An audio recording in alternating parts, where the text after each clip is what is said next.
Hi everyone, welcome to my YouTube channel. दोस्तों, आज के इस वीडियो में हम बात करेंगे why should we study beginning and growth of sociology in Europe.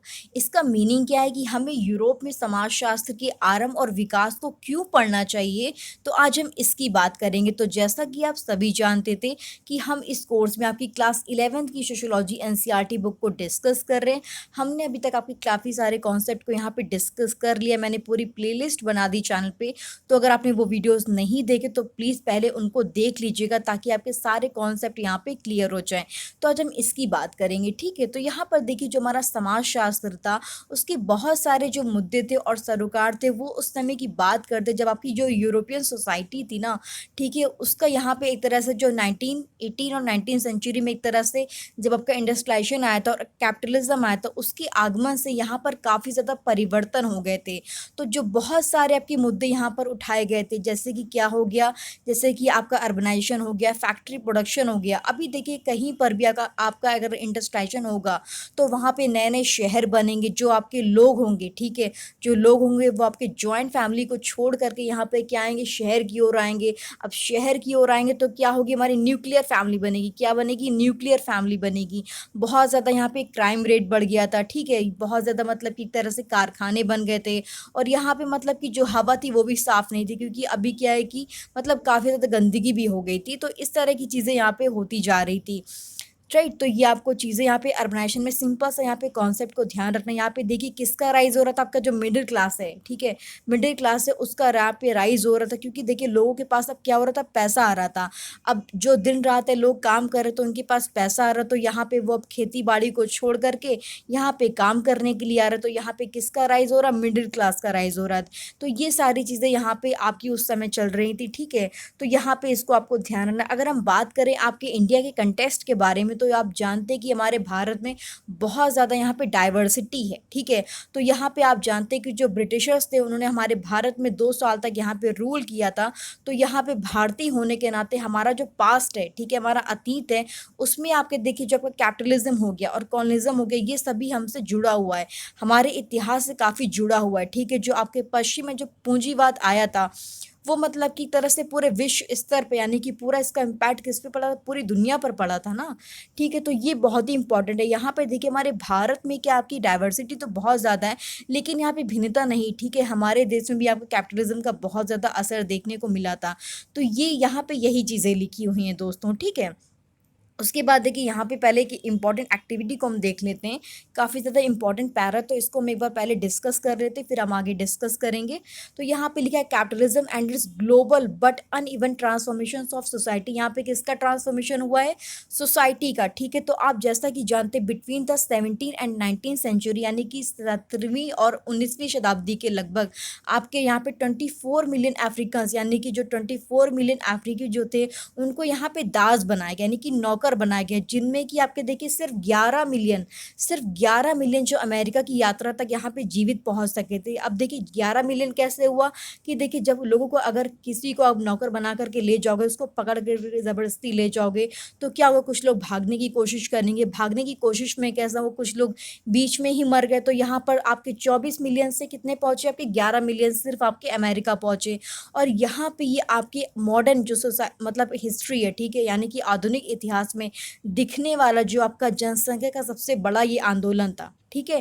तो ये आपकी मॉडर्न हिस्ट्री में सबसे बड़ा ये आंदोलन था। अब देखिए यहाँ पर ये हुआ कि अगर आप देखिए यहाँ पर इनको जो आपके जो लोगों को ले जाया गया, यहाँ पे इनको उनकी संस्कृति से पूरी तरीके से हटा दिया गया। अभी देखिए जैसे आप खुद को मान लीजिए, जैसे आप क्या कहाँ रह रहे, इंडिया में रह रहे, ठीक है, आपको ज़बरदस्ती पकड़ करके अमेरिका ले जाया गया।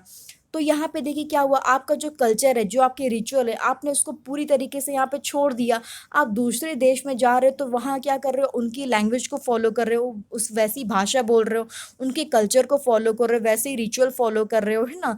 तो आपकी पूरी संस्कृति तो यहाँ पे छूट गई और यहाँ पे आपने दूसरे की संस्कृति को अपना लिया, ठीक है। तो ठीक वही यहाँ पर यही हुआ था।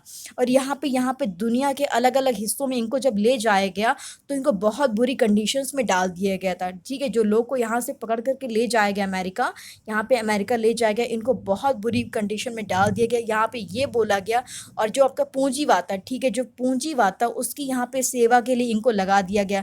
यहाँ पे दिन रात इनसे काम करवाया जाता था, ठीक है। तो ये काफ़ी इंपॉर्टेंट फैक्टर है यहाँ पे। जो आपका, जब आप देख लीजिएगा, जो आपकी दास प्रथा हुई थी, ये इस बात का सबूत है कि किस प्रकार से, देखिए, जो किस प्रकार से लोग हैं, ठीक है, इनको यहाँ पे जो मॉडर्निटी है, ठीक है, मॉडर्निटी के नाम पर इनको यहाँ पे इनकी मर्जी के खिलाफ इनसे काम करवाया गया और इन लोगों को यहाँ पे इसमें फंसाया गया था। तो यहाँ पे जो आपका दास प्रथा थी, वो आपकी धीरे धीरे करके, देखिए, 19th सेंचुरी में यहाँ पे ख़त्म हो रही थी, मतलब कि उसकी स्टार्टिंग में यहाँ पे ख़त्म होने लगी थी। लेकिन अगर हम इंडिया के कंटेक्स्ट में बात करेंगे, ठीक है, किसकी बात करेंगे, अगर हम इंडिया के कंटेक्स्ट की बात करेंगे, तो आप जानते हैं कि यहाँ पे 1800 के बाद, ठीक है, 1800 के बाद हमारे जो भारत में जो अंग्रेज़ हैं, उन्होंने यहाँ पर जो हमारे बंधुआ मजदूर थे, ठीक है, उनको यहाँ से क्या करा इन्होंने, जहाज में, मतलब कि जहाज में भर करके यहाँ पर कहाँ ले गए, अलग अलग देश में ले गए, जो दूर के देश है वहाँ ले गए। कहाँ कहाँ ले गए, जैसे आपका देखिए, साउथ अमेरिका हो गया, सूरीनाम हो गया, वेस्ट इंडीज़ हो गया, ठीक है। तो यहाँ पे इस तरह के वो आइसलैंड्स में ले गए और यहाँ पे उन्होंने उनसे जो सूती कपड़ों की मील होती है, ठीक है, जो सूती कपड़ों की मील होती है और हमारे जो चीनी कारखाने होते हैं, उसकी यहाँ पे इसको चलवाने के लिए ले जाए गए। मतलब एक तरह से पूरी यहाँ पे दास प्रथा करवाई गई थी। तो यहाँ पे ब्रिटिशर्स ने हमारे ये किया था। अब उसके बाद देखिए, यहाँ पे बात कर रहे हैं, देखिए, यहाँ पे एक हमारे लेखक थे, फेमस लेखक थे, कौन थे, हमारे वीएस जी थे। तो यहाँ पे ये आपके नोबेल प्राइज़ विनर भी इनको दिया गया था। यहाँ पे ये अपनी कंडीशंस को बताते, ये उन हज़ारों लोगों में से एक थे, उनके वंशज थे, जिनको यहाँ पर देखिए ज़बरदस्ती क्या किया गया, यहाँ पे मतलब कि अनजान जगह पे ले जाया गया और उन्होंने वो जगह पहले कभी देखी नहीं थी, ठीक है, और वहाँ पे क्या, वो वहाँ से वो लौटने में असमर्थ हुए और वहीं पर मर गए।